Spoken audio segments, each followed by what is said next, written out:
안녕하세요. 영화를 연구하는 무비썸 성경원입니다. 오늘 다룰 영화는 파운더입니다. 파운더는 맥도날드 설립자에 관한 영화이고요. 어떤 의미에서는 맥도날드 설립자에 관한 영화가 왜 지금에야 영화가 됐을까 싶을 정도로 굉장히 유명한 브랜드잖아요. 아마 전 세계 인구의 1%를 먹여 살린다고 해도 될 정도로 어딜 가나 있는 곳이기도 하죠.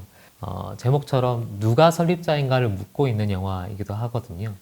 맥도날드의 설립자는 사실 맥도날드 형제라는 사람들인데 맥 앤 딕이라는 형제가 만들었고요. 근데 지금처럼 3만 개가 넘는 정도의 전 세계 매장을 확장시킨 거는 또 레이 크룩이라는 사업가예요. 그러니까 영화는 이 맥도날드 형제와 레이 크룩 둘 중에 누가 진짜 설립자인지에 대해서 묻고 있는 영화라고 할 수도 있고요. 보통 이런 유명한 브랜드 이면에 있는 얘기들, 뭐 어두운 과거라든지 이 브랜드가 만들어지기까지 있었던 과정 같은 거 다루는 영화들은 되게 많거든요. 그걸 다룰 수밖에 없는 이유는 재밌어요. 그 사람들이 모르는 어두운 얘기들 혹은 비하인드 스토리를 다루는 것 자체가 재밌기도 하고요. 우리가 먹고 있는 게 과연 햄버거인지 이 맥도날드라는 브랜드인지 다시 한번 질문을 해보는 영화이기도 하고요. 결론부터 말하면 이 영화는 레이 크록이라는 사업가의 관점에서 진행된 영화이고 그래서 훨씬 흥미롭습니다. 단순한 성공한 사람의 스토리라기보다는 이 이면에 어떤 얘기들이 있었는지를 좀 더 다루고 있는 영화이니까 지금부터 맥도날드 신화가 어떻게 만들어졌는지에 대해서 살펴보도록 하겠습니다. 1954년 미국 52세 세일즈맨 레이 크록은 밀크쉐이크 믹서기를 팔던 도중에 맥도날드 형제의 매장을 방문하게 됩니다. 단 30초 만에 햄버거가 만들어지는 스피디 시스템을 본 레이는 한눈에 반하게 되고 주인인 맥도날드 형제를 설득해서 프랜차이즈 사업을 함께 하게 되죠. 레이는 남다른 사업 수완을 발휘해서 미국 전역에 맥도날드 매장을 퍼뜨리지만 원칙주의자 사업가 맥도날드 형제와 번번이 마찰을 빚게 되는데요. 메뉴와 시스템을 만든 맥도날드 형제, 맥도날드를 전국구로 키워낸 레이. 세계적인 프랜차이즈 맥도날드의 진짜 설립자는 누구일까요?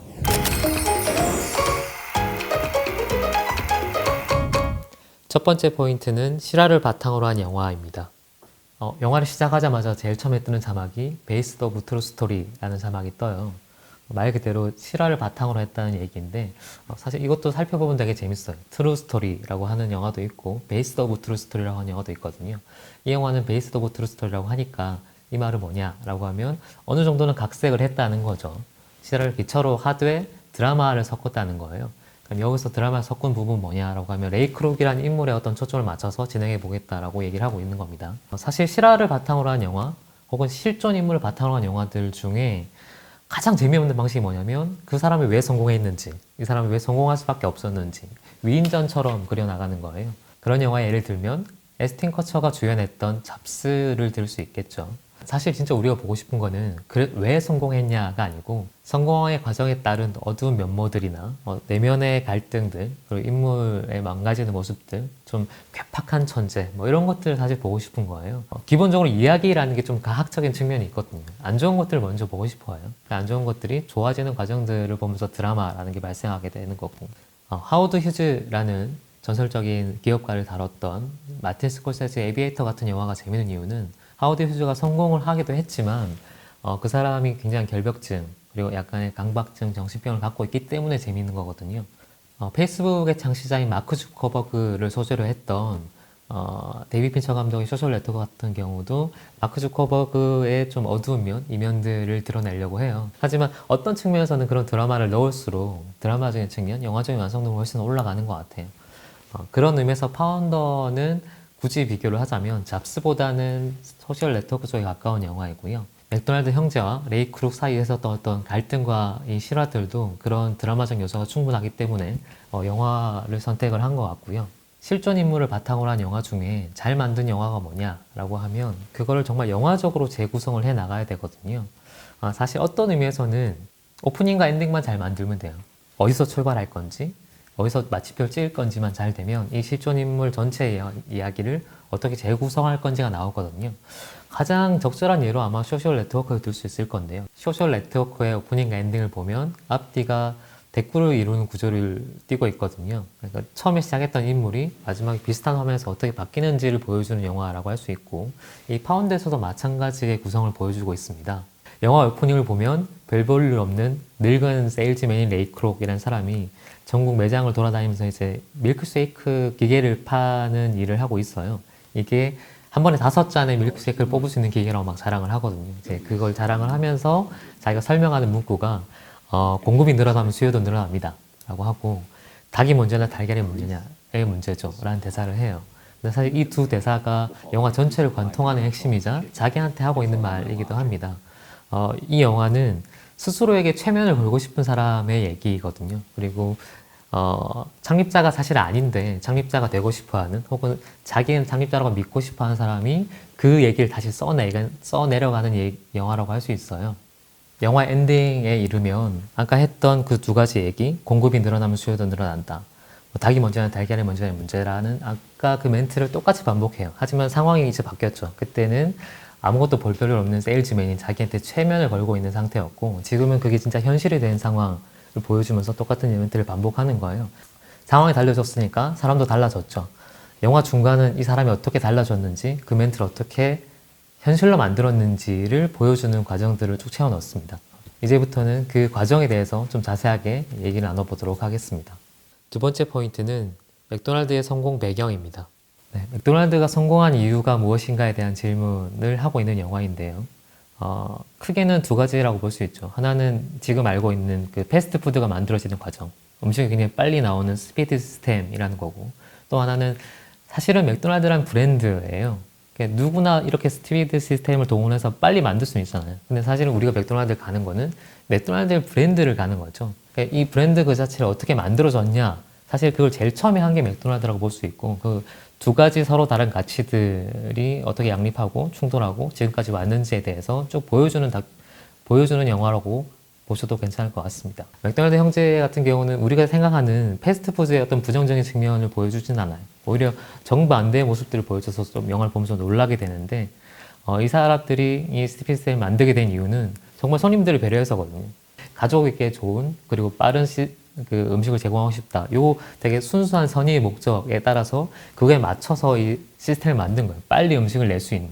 그래서 실제로 이 사람들이 이 시스템을 도입하기까지의 과정을 굉장히 짧게 무슨 다큐멘터리 영상처럼 막 빨리 보여주는데요. 이게 레이 크루에게 실제로 이 시스템을 설명하고 있는 방식이기도 하고, 한편으로는 그거 자체가 그렇게 중요하진 않다는 걸 보여주고 있는 구성이기도 하죠. 영화에서 굉장히 빠르게 지나가요.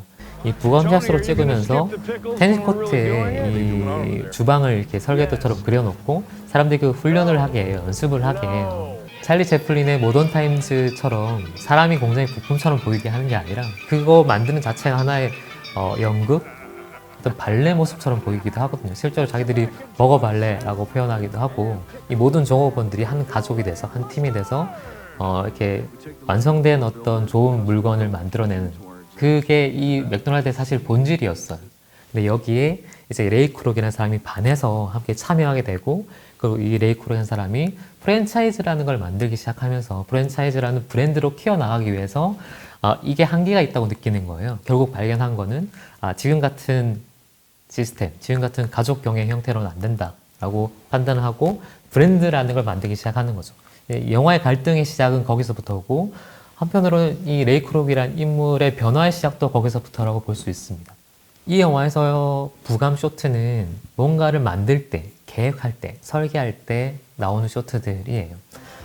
맥도날드 형제가 그 버거 발레를 보여줄 때 장면이라든지, 혹은 레이 크록이 그걸 보고 반해서 나도 저 사업을 해야지라고 혼자 침대맡에서 생각할 때라든지 부감 쇼트를 쓰거든요. 이거는 전형적으로 꿈을 향해서 달려간 사람의 어떤 설계도를 보여주는 장면이에요. 근데 이 장면이 똑같은 장면을 쓰면서 의미가 확 변하는 시점이 있습니다.